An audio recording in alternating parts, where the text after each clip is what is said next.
1901 में न्यूयॉर्क की एक पब्लिशिंग कंपनी को प्रिंटिंग में दिक्कत हो रही थी क्योंकि फैक्ट्री में नमी ह्यूमिडिटी का स्तर एक जैसा नहीं रहता था। इंजीनियर विलिस हैविलैंड कैरियर ने इस समस्या का हल निकालते हुए एक मशीन बनाई जो तापमान और नमी दोनों को नियंत्रित कंट्रोल करती थी। कैरियर ने जल्दी ही समझ लिया कि उनकी इस खोज की बहुत संभावनाएं हैं और उन्होंने अपनी कंपनी शुरू कर दी जो डोमेस्टिक और कमर्शियल यूज के लिए एसी मशीनें बनाती थी। इतिहास में हमारी सबसे बड़ी चुनौती ये थी कि इमारतें अपने मौसम के हिसाब से बनी रहे, चाहे वो घर हो, किले, मंदिर, गोदाम या कुछ और। उन्हें गर्मी, ठंड, बारिश, बर्फ और हवा से निपटना पड़ता था और ये सभी मौसम अलग अलग जगहों पर अलग होते हैं। उदाहरण के लिए स्कैंडिनेवियन चर्चेज और जर्मन घरों की ढलान वाली छतें बर्फ को जमा होने से रोकने के लिए बनाई गई थी। स्कॉटलैंड की घरों की मोटी दीवारें और छोटी खिड़कियां ठंडी और नम मौसम में गर्म और सूखी रहने के लिए होती थी। इसका उल्टा गर्म और नम मौसम में बड़ी खिड़कियां, ऊंची छतें, बालकनी, खुले स्थान और भूमिगत अंडरग्राउंड कमरे होते थे। मोरक्कन घरों में घर के बीच में आंगन या भारत में भूमिगत अंडरग्राउंड छायादार बावरी स्टेपवेल होते थे।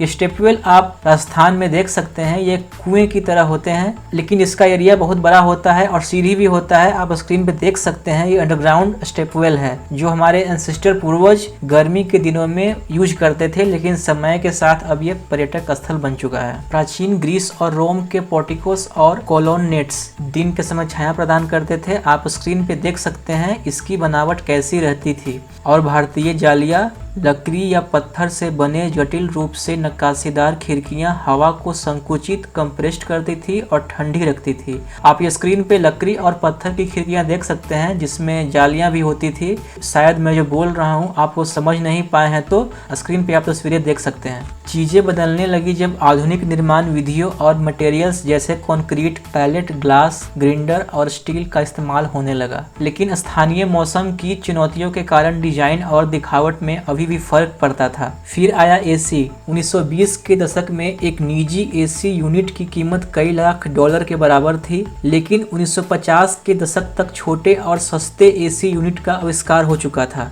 अब हुआ ये कि आर्किटेक्चर और शहरी डिजाइन को अब स्थानीय मौसम को ध्यान में नहीं रखना पड़ता था, तो एसी के आने के बाद ये दुनिया में बदलाव का युग शुरू हो चुका था। एसी ने सिर्फ आर्किटेक्चर ही नहीं बदला बल्कि इसने ये भी बदल दिया कि हम कहां और कितना बड़ा निर्माण कर सकते हैं। दुबई जैसे शहर एसी के बिना नहीं हो सकते। स्थानीय मौसम पे जीत प्राप्त करने से दुनिया के पावर सेंटर्स बदल गए हैं। एसी के राजनीतिक और आर्थिक परिणाम बहुत बड़े हैं। उदाहरण के लिए यह कोई संयोग नहीं है कि चीन में शेंजियान या शंघाई जैसे मेगा सिटीज का उदय एसी यूनिट्स की बढ़ती संख्याओं के साथ मेल खाता है। 1995 और 2005 के बीच चीन में एसी वाली रेसिडेंशियल बिल्डिंग का प्रतिशत 8% से बढ़कर 70% हो गया। वैसे एसी कितना बिजली खपत करता है? रिसर्च बताते हैं कि HVAC हीटिंग, वेंटिलेशन और एयर कंडीशनिंग घरेलू खपत का 20% और वैश्विक बिजली खपत का 10% हिस्सा है और ये आंकड़ा बढ़ता ही जा रहा है। वैसे इंडिया में अभी एसी से बिजली खपत कम है लेकिन ये बहुत तेजी से बढ़ रहा है। एक एग्जाम्पल है पेड़, वो छाया प्रदान करता है, वो लगभग 10 एसी यूनिट्स के बराबर होती है। हम पारंपरिक वास्तुकला, इंग्लिश में कहें तो ट्रेडिशनल आर्किटेक्चर से भी सीख सकते हैं जो सदियों के ट्रायल एंड एयर का परिणाम है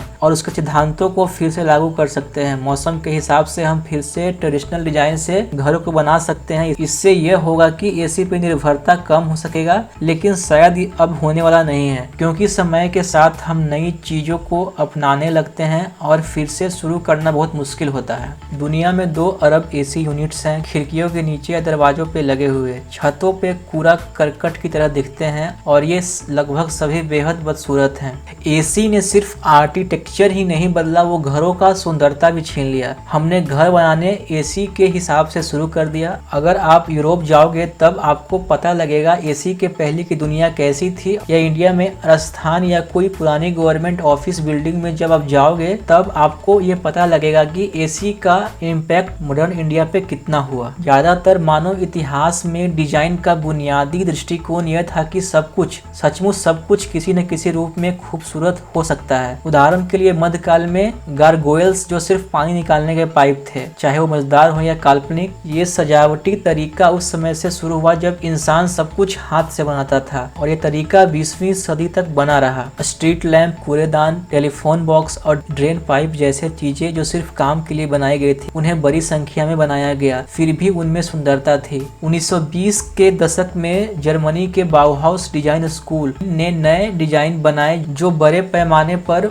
मास प्रोडक्शन करके सामान बनाना आसान कर दिया। उनका मिनिमलिस्टिक सरल तरीका जिसमें प्लास्टिक और क्रोम का इस्तेमाल किया गया बहुत स्टाइलिश और सुंदर था। अगर आप मध्यकालीन या बाउहाउस डिजाइनरों से एक एयर कंडीशनिंग यूनिट बनाने को कहा होता तो वो थोड़ा और सुंदर बनाने की कोशिश करते। अच्छी वास्तुकला, आर्किटेक्चर और शहरी डिजाइन बड़े प्रोजेक्ट्स से ज्यादा डिटेल्स पे निर्भर करते हैं कि आप उसको कितना अच्छा बनाते हो। ये सुनने में थोड़ा अजीब लगता है, लेकिन सुंदर तरीके से डिजाइन की गई एयर कंडीशनिंग यूनिट हमारे घरों और शहरों की खूबसूरती को बढ़ा सकती है। तो एयर कंडीशनिंग हमारी सबसे महत्वपूर्ण तकनीकों में से एक है। इसने दुनिया के काम करने और दिखने के तरीके को बदल दिया है, लेकिन कहानी यही खत्म नहीं होती और एयर कंडीशनिंग का उपयोग लगातार बढ़ रहा है। इसकी समस्या को हल करना, चाहे वो ऊर्जा हो या खूबसूरती, प्राथमिकता होनी चाहिए और एसी डिजाइनिंग में अभी भी बहुत स्कोप है अगर कोई इस फील्ड में आना चाहे तो।